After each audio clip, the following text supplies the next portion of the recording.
Okay, so how do you find your comments? Now, this is a sandbox course. This is not your course, but a lot of the things are similar.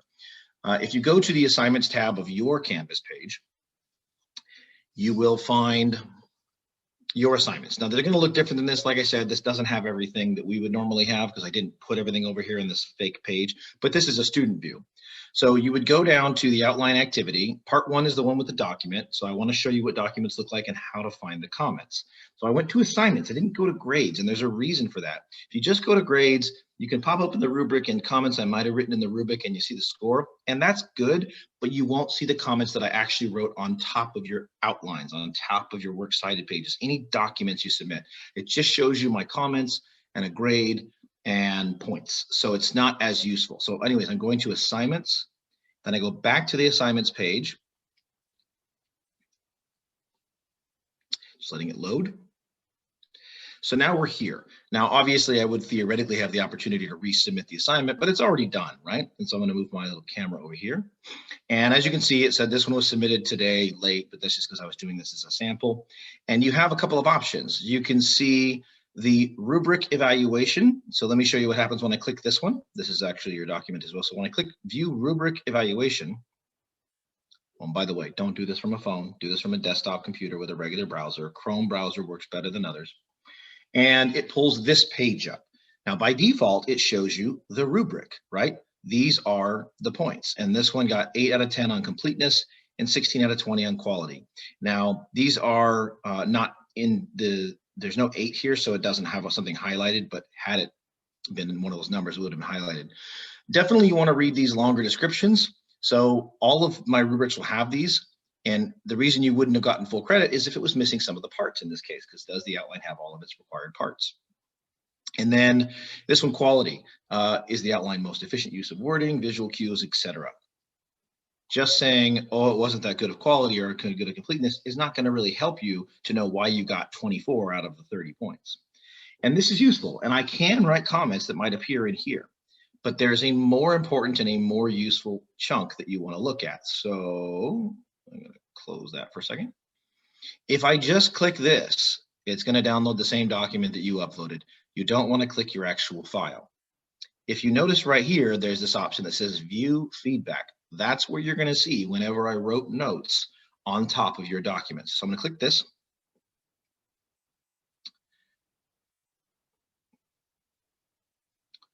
And you can make the window bigger. I'm trying to remember what to do that. I think it has, there we go, come on. Also because I'm recording, so it doesn't want to stretch.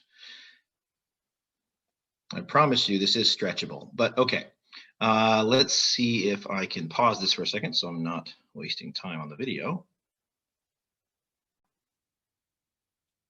Okay, I figured it out. So what I did to make it where the document was bigger and easier to see is I zoomed out on my browser. So in Chrome, you can go up here and you can click zoom out, or there are some hotkey commands, Control- will actually zoom you out. That way you can see more of the document. Now you may or may not be able to see this very closely on a recording, but just know that when you go to this same spot, you'll see it. So anyways, I'm gonna scroll down. Now you can technically download this document and it'll download an annotated PDF, but I wouldn't suggest that, because you can see on here on the live document, whenever I float over this little blue circle, you can kind of see it. There's a little dot that goes over here to this comment. It says trim wording here. So these first 3 areas, I said to trim the wording down. When you look at the annotated document in PDF, depending on what version or app you're opening it with, it may or may not be so easy to get these comments to pop up. I mean, they're there, but it's not as easy to see as it is here. So you can download it, but I would recommend using it in the browser. As it usually is easier to figure out, okay, this circle goes with this comment, because as you can see when I float over it, if you look closely, a little dotted box goes around it. And so I circled these 2 areas. They had highlighted them in yellow. And what I said was good use of color and highlighting for separation. And I actually wrote something else here, and I said,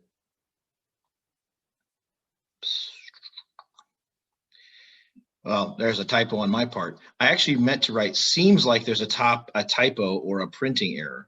And as you can tell,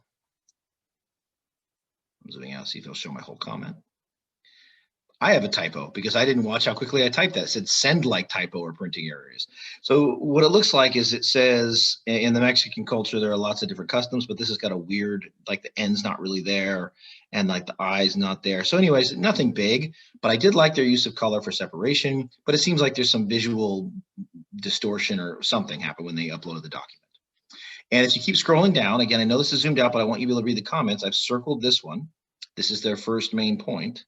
And I actually have two things circled in green, and I try to color code them. So if there's two things in green, I try to make them the same thing. But this one connects over here, shorten your main point labels. Well, they have a label that says etiquette is something that is traditional in Mexican culture. So rather than saying that entire thing, I would just call main point one etiquette. Same thing down here. Because I live in America, I was able to get an education, which is something that Mexicans that live in Mexico do not typically finish. And so you could shorten this honestly to education, and that would be much easier to preview, review, and put in main points, etc. I have indicated that I have an ability to drop a pin and make it whatever color I want. And there is nothing wrong with this outline. I'm just showing you I can put these pins wherever and it connects over here. This is another marker that I can use that can have a comment on it.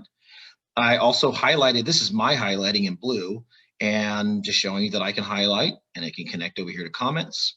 And then again, this is their highlighting, but what I wrote again is in this circle connecting over here, there's some typos or some weird formatting errors. And at the very bottom, their last vivid ending ended up on a second page for whatever reason. I would have moved that up, but nonetheless, I wanted to tell them that I liked their vivid ending. They used a quote. So super duper important not to just look at the points, especially for an assignment like this. Don't write it off like, oh, it's not a lot of points. I'm okay. I'll figure it out. Look at these comments, look at the rubric, see if there's other comments there, read the rubric item areas to get a good of understanding as possible is where did I go right? Where did I maybe miss? And do I know how to fix it based on his feedback or based on reviewing the lecture notes or the lecture video or the text? Because that will help you. I designed these courses to have fewer points in the beginning of the semester so you can make mistakes and it won't cost you. And then the points build and they're more backloaded. The second half of the semester has far more points associated with it than the first half. So you can end up getting that A or a really good grade that you're shooting for and not have to worry about, oh man, I really messed up on that very first assignment, so now I can't get my A. So I hope this is helpful. Remember, don't just look at the score, look at all those areas I just mentioned, and obviously keep reading, keep watching those lectures, and start thinking about that song lyric activity, finding a partner in class, and posting in the discussion might be a way to hit somebody up, or you can directly message people if you've already worked with them. And if you have questions, I do have office hours on Thursday nights that are already set up, 6 to 7, and I will do others by appointment. And don't forget Olivia, our past leader, her contact information is on the homepage. She's available Monday through Thursday in the mornings. She has her hours posted, and other times by appointment.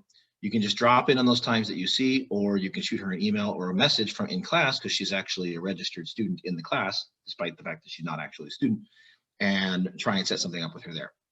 Hope this was helpful, and I'll see you guys soon.